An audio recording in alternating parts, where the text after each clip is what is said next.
Hey guys, this is Preeti and welcome back to your channel Short World. Today I'm going to cover sample paper of class 10th Mathematics 2020. Let's start the paper.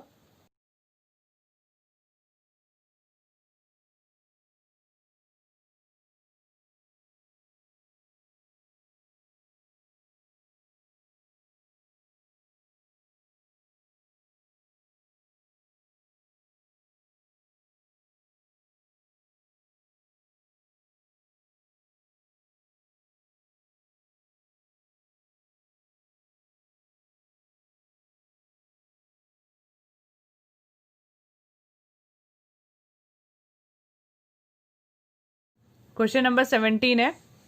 यहाँ पर हमारे पास कुछ coordinates दिए गए हैं और ए के coordinate है 2 बी के हैं 8 सी के हैं 8 और डी के हैं 2 यहाँ से ये रेक्टेंगल फॉर्म हो रहा है।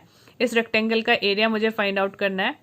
तो सबसे पहले मैं इसकी लेंथ निकालूंगी और ब्रेथ निकालेंगे। तो लेंथ है हमारी ए बी और ब्रेथ है इसकी ए डी। तो इसके लिए हम लगाएंगे डिस्टेंस फॉर्मूला, जो कि होता है x2 minus x1 whole square plus y2 minus y1 whole square under root के अंदर। तो हो जाएगा root x2 minus x1 whole square plus y2 minus y1 whole square. तो यहाँ पे आप कोऑर्डिनेट्स को रखेंगे 2 minus 2 whole square plus 6 minus 2 whole square.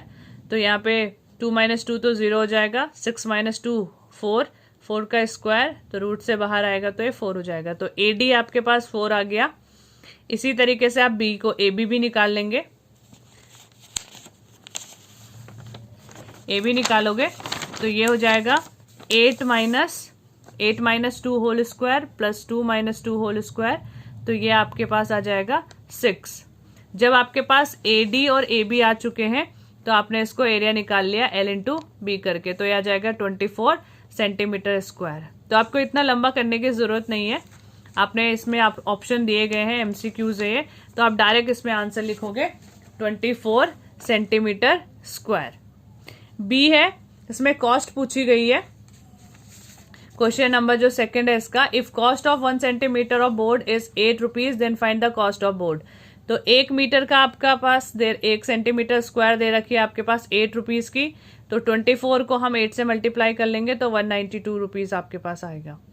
सी पे आपके पास पूछा गया है find the interaction point of diagonal. तो डायगोनल का इंटरेक्शन पॉइंट पूछा गया है। तो यहां पर जो है हमारे पास डायगोनल, ये डायगोनल है AC या BD। तो इसका इंटरेक्शन पॉइंट आप ले लोगे इसे O, X और Y। XY जब आप इसे ले लेंगे तो इसे सेक्शन फॉर्मूला से करेंगे। ये 1:1 में डिवाइड हो रहा है। 1:1 में जब ये डिवाइड हो रहा है तो इसका जो सेक्शन फॉर्मूला का x की वैल्यू होती है x is equal to m x2 plus n x1 upon m plus n। y is equal to m y2 plus n y1 और अपॉन में m प्लस n। और m और n क्या है आपका, m:n है आपका 1:1। तो आप इनकी वैल्यूज पुट करेंगे तो आपके पास x और y की वैल्यू आ जाएगी। तो वो निकालने की ज़रूरत नहीं है, हम डायरेक्ट, क्योंकि हमारे पास ऑप्शन है तो हम ऑप्शन में 5:5,4 ये इसका आंसर है। नेक्स्ट है लेंथ ऑफ डायगोनल। तो जब लेंथ ऑफ डायगोनल पता करना है तो आपको ए के कोऑर्डिनेट है 2.2,2 और सी के हैं 8,6। तो यहाँ से आप इन दोनों का डिस्टेंस फॉर्मूला से AC निकाल लेंगे। नेक्स्ट है लेंथ ऑफ AD। तो AD तो आप पहले ही निकाल चुके हो, तो ये आपके पास आ गया। C का आंसर है 5,4, D का आंसर है 2√13 और E का आंसर है 4। नेक्स्ट क्वेश्चन है, in a mathematics class a teacher explain the concept for determining the mean by defining the formula x equal to summation fx upon summation f। तो हमारे पास class interval दे रखा है, number of students they रखे हैं। तो यहाँ पर हम फर्स्ट क्वेश्चन आता है find the number of student securing more than और इक्वल टू 40 मार्क्स। तो जो नंबर ऑफ स्टूडेंट है वह है 2, 3, 7, 6 एंड 6।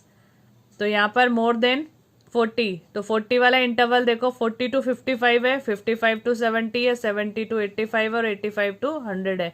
तो यहाँ पर जो टोटल आएंगे वो हो जाएगा 25। तो एक आंसर है हमारा 25। बी है इसमें, बी जो है, बी क्वेश्चन है फाइंड द क्यूमुलेटिव फ्रीक्वेंसी। तो क्यूमुलेटिव फ्रीक्वेंसी अगर आपको निकालनी नहीं आती है तो हम कैसे करेंगे। फ्रीक्वेंसी हमारे पास है 2, 3, 7, 6, 6 और 6। ये हमारे पास फ्रीक्वेंसी दे रखी है 2, 3, 7, 6, 6, 6।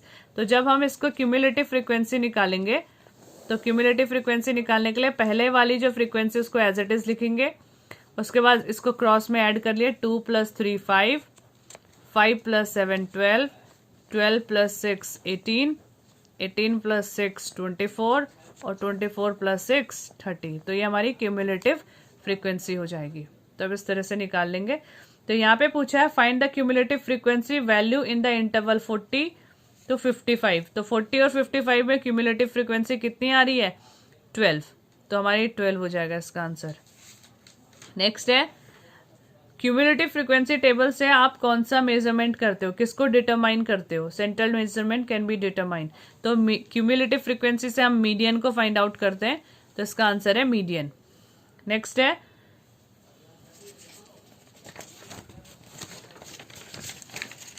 Find the lowest limit of median class. तो मीडियन क्लास, यहाँ पर मीडियन क्लास की लोएस्ट लिमिट निकालनी है। तो यहाँ पे 30 आ रहा है टोटल। तो 30 जो है हमारा n होगा। n का अगर मैं हाफ करती हूँ तो ये हो जाएगा 30/2 दैट इज 15। तो 15 किसके अंडर आ रहा है 18। क्यूमुलेटिव फ्रीक्वेंसी में देखेंगे 18 के अंडर आएगा। तो इसमें जो लोएस्ट लिमिट होगी क्लास इंटरवल में चेक करेंगे लोअर लिमिट कौन सी है। तो डी हमारा 55 आ जाएगा।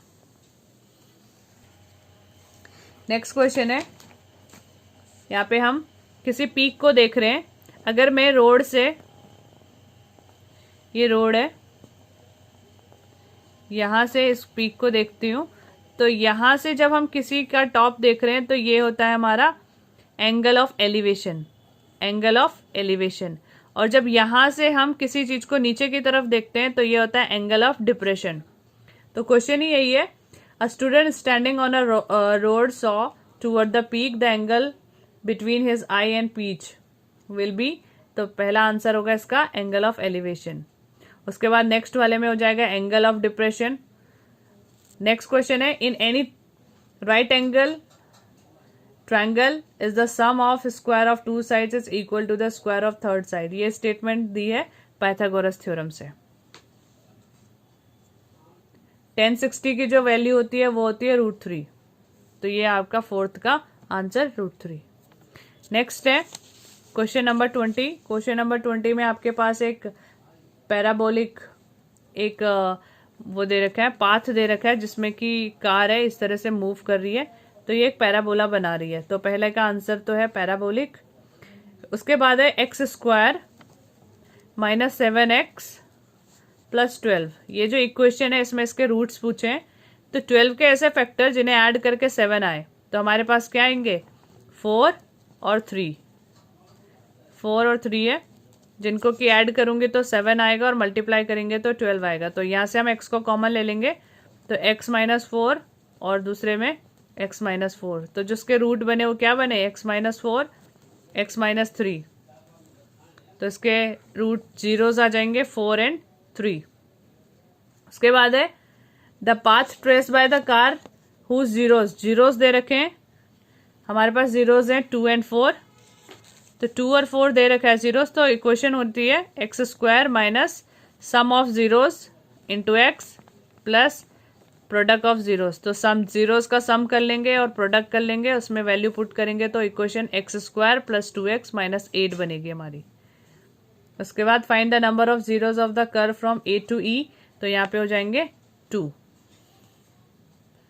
क्वेश्चन नंबर 30 में हमारे पास मीडियन दे रखा है 525।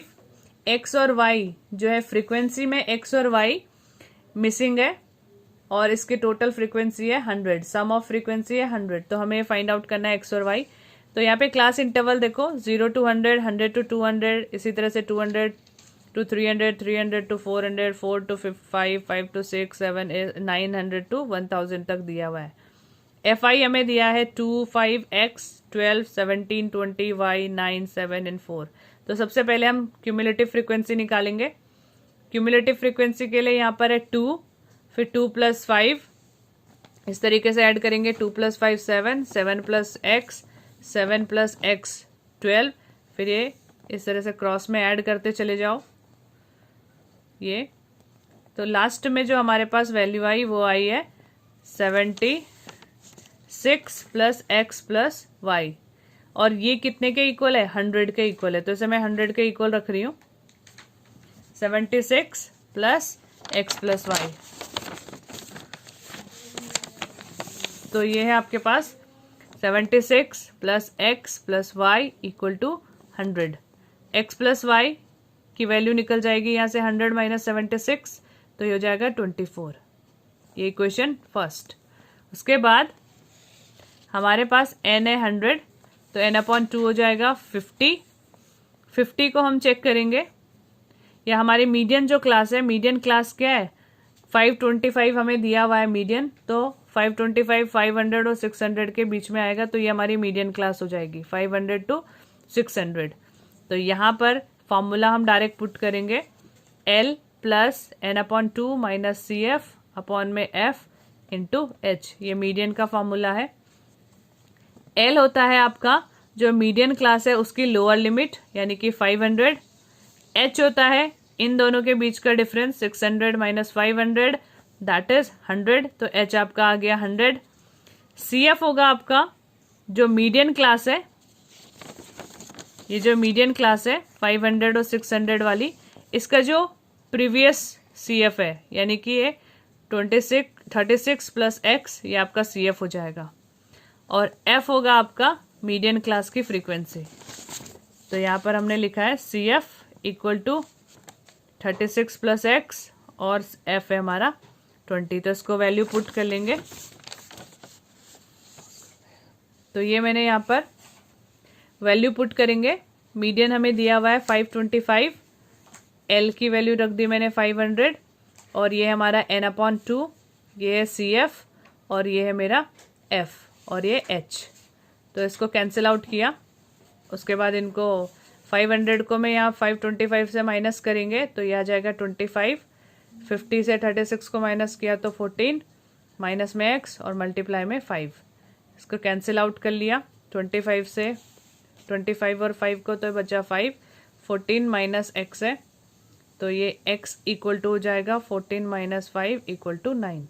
जब आपके पास X आ गया है तो X + Y = 14, 24 था मेरे पास, ये X + Y = 24 था। इस 24 में X की वैल्यू रखी तो Y मेरा 15 आ गया। इसके बाद जो नेक्स्ट क्वेश्चन है वह है, a card is drawn at random from a well shuffled pack of 52 cards. तो प्रोबेबिलिटी फाइंड आउट करनी है। Card of spade, either a king और क्वीन, नीदर अ जैक और नॉर अ किंग। तो सबसे पहले हमारे पास जो टोटल कार्ड्स होते हैं वो होते हैं 52। स्पेड, हर टाइप के 4 टाइप के कार्ड होंगे। 4 में से स्पेड कितने होंगे? 4 ही होंगे। अ कार्ड ऑफ स्पेड,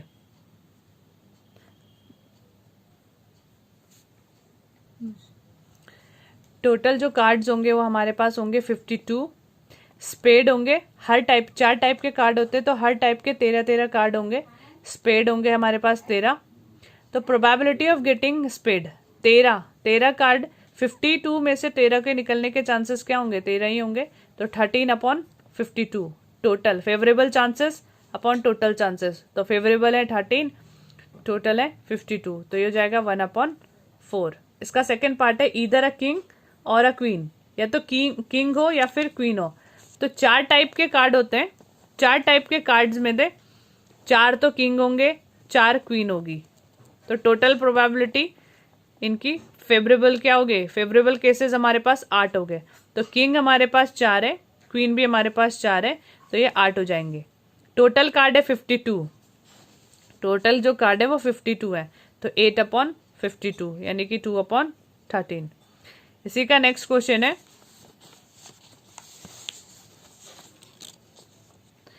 जेक जो है, ना तो जेक आए ना ही किंग आए, तो जेक भी 4 होंगे, किंग भी 4 होंगे। जेक भी हमारे पास 4 है, किंग भी हमारे पास 4 है, तो इनके ना आने की प्रोबेबिलिटी क्या होगी? तो टोटल प्रोबेबिलिटी इन दोनों की हो जाएगी 8। 52 से हम 8 को माइनस कर लेंगे तो 44। 44 upon 52 that is 11 upon 13। Next question है, find the 31st term of an AP. 31st term निकालनी है। 11th टर्म आपके पास 38 दे रखी है और 16th टर्म 73 दी है, तो ये 11th टर्म है 38। फॉर्मूला हम रखेंगे A11 is equal to A plus N minus 1 into D. AN का फॉर्मूला है, तो A11 की वैल्यू है 38, तो मैंने 38 यहाँ पर पुट कर दिया। A हमें पता नहीं है, N 11th है, तो 11 माइनस 1 10 हो जाएगा, तो 10D इक्वेशन फर्स्ट। A 16 है, ये 73 है, इसी में भी फिर से पुट करेंगे 73 इज इक्वल टू A और N हमारे पास 16, तो 16 माइनस 1 ये 15D हो जाएगा, तो इक्वेशन 2। अब 1 एंड 2 को हम सॉल्व कर लेंगे। ऑन सॉल्विंग 1 एंड 2, तो ये हो जाएगा आपका 38 equal to A plus 10D और 73 equal to A plus 15D। First equation से सेकंड को माइनस करा तो A और A कैंसिल, 15 माइनस 10 5 हो जाएगा, 73 माइनस 38 35, तो D आ जाएगा आपका यहाँ पर 7। D की वैल्यू जो है वो 7 आ गई है।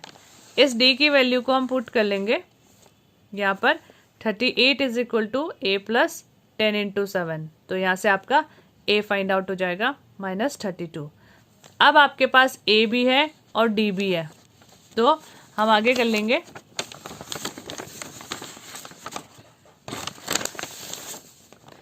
A भी आपके पास है, D भी आपके पास है, तो A31 में हम वैल्यू रखेंगे A31 equal to A plus N minus 1 into D.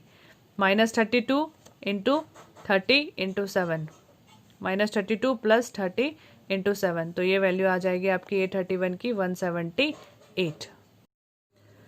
33 जो क्वेश्चन है उसमें हमारे पास एक ट्रायंगल दिया है ABC और कहा है कि जो XY है वो AC का पैरेलल है। XY एंड AC जो है वो पैरेलल है, तो AC is parallel to XY और गिवन है कि जो ये XY है इस ट्रायंगल को दो इक्वल एरिया में डिवाइड करता है, यानी कि इसका जो ये वाला पोर्शन है और इसका जो ये वाला पोर्शन है, ये कोऑर्डिनेटर और BXY जो ट्रायंगल है ये दोनों इक्वल एरिया है। तो हम कर लेते हैं area BXY equal to area of XYCA, ये गिवन है।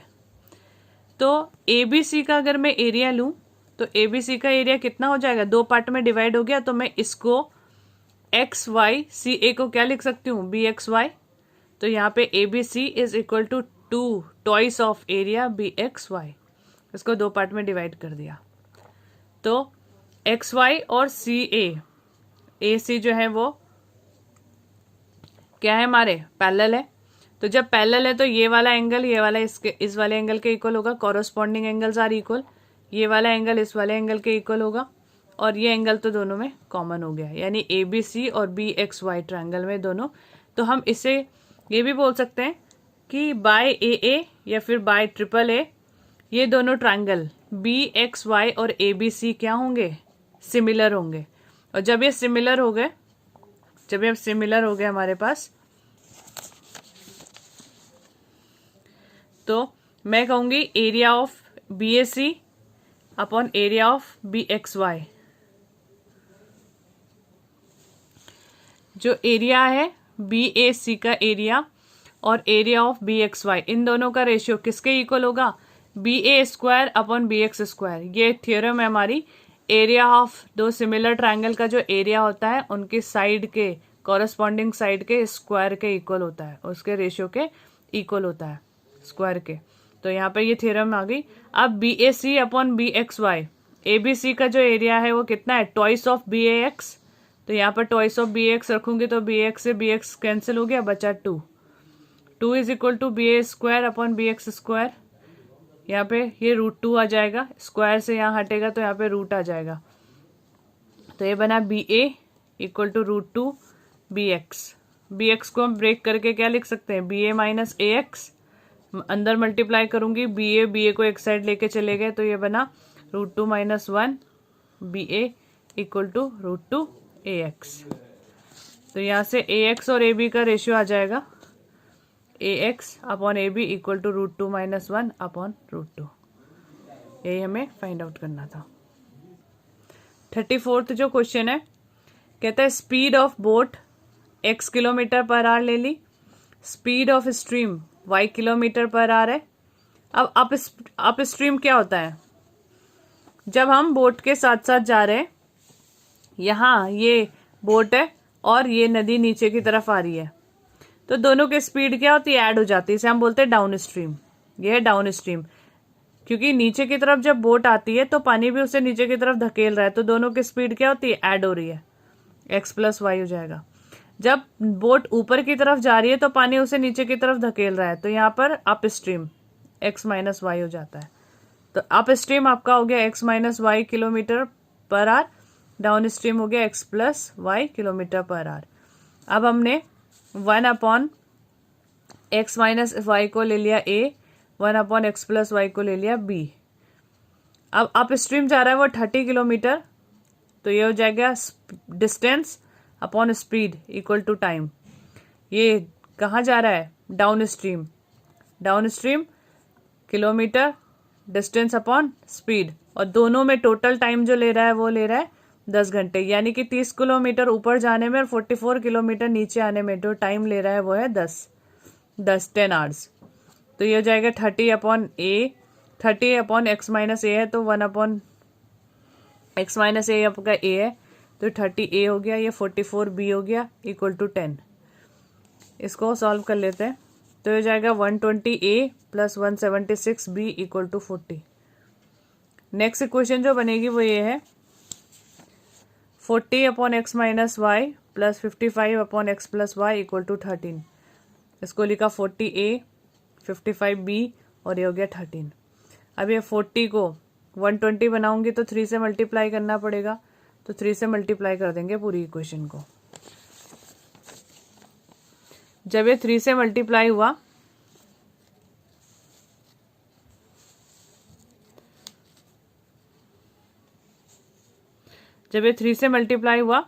तो ये 120A + 176B इक्वल टू 40 है। ये है 120A + 165B इक्वल टू 39। इसमें से इसको माइनस कर देंगे, साइन चेंज हो जाएंगे इनके। 176 से 165 को माइनस किया तो यहाँ पे 11 आ गया। 120 तो कैंसिल आउट हो गए, बचा 40 और ये 39, इसमें से माइनस करा तो 1। तो B की वैल्यू आ गई 1/11। अब B की वैल्यू को आप किसी भी इक्वेशन में पुट कर सकते हो। मैंने पुट किया यहाँ पे 30A + 44B इक्वल टू 10, तो यहाँ से आपकी A की वैल्यू भी आ जाएगी जो है 1/5। अब आपने लिया हुआ था 1/x - y equal to A की value 1/5, 1/x + y equal to B 1/11। Cross कर लो, x - y इक्वल टू 5 और x + y इक्वल टू 11। दोनों को सॉल्व करेंगे, x - y equal to 5, x + y equal to 11। y से y cancel, x + x 2x, 5 + 11 16, तो x आ गया आपका 8। अब x की वैल्यू रख लो, तो यहाँ पे x - y इक्वल टू 5 है, 8 - 5 करूँगी तो 3, तो y की आ गई 3 किलोमीटर पर आवर। तो ये आके दोनों के आंसर आ गए। 35 जो क्वेश्चन है वो ये कहता है 2 पोल है, पोल या फिर बोर्ड है, इन बोर्ड पे क्लीननेस का साइन लगा हुआ है। ये एक रोड है, इस रोड के ये दोनों अपोजिट साइड में है। ये पूरी 80 किलोमीटर तो नहीं, 80 मीटर की जो है ये रोड है। 80 मीटर का डिस्टेंस है दोनों पोल के बीच में, और यहाँ से एक पॉइंट से रोड के बीच में या कहीं पर से एक पॉइंट से देखने पर दोनों का, एक का 60 डिग्री का एंगल बनता है, एक का एलिवेशन जो है 30 degree, angle of elevation 30 degree बन रहा है। ये हमने दोनों सेम हाइट के तो h ले लिया, यहाँ से B से C की डिस्टेंस को x लिया है, तो C से E तक क्या होगा 80 - x। इस वाले ट्रायंगल में मैं tan थीटा लगाने वाली हूँ, इस वाले में भी tan थीटा लगाने वाली हूँ। तो देखते हैं, देखो tan 60 इक्वल टू h/x है। tan 60, tan थीटा क्या होता है? हाइट, और ये बेस, ये परपेंडिकुलर अपॉन बेस होता है, तो h/x। tan 60 रखा √3, equal to H upon X, X की वैल्यू निकालूंगी तो एच अपॉन √3। इसी तरह से 10/30 रखेंगे, एच अपॉन 80 माइनस एक्स, तो 10/30 होता है हमारा 1 अपॉन √3। 10/30 है 1 अपॉन √3, तो 10/30 को 1 अपॉन √3 लिखा, H upon 80 minus X, cross कर लेंगे तो 80 minus X equal to H √3, ये इक्वेशन फर्स्ट हो गई। अब जो X equal to H upon √3 था, इसकी वैल्यू पुट कर लूंगी मैं यहाँ पर एक्स की जगह, तो ये हो जाएगा 80 minus H upon √3 equal to H √3। Solve कर लेंगे, एच को इधर लेके गई, ये √3 में आ गया 1 अपॉन √3, तो इसको सॉल्व करूंगी, एलसीएम ले लूँगी।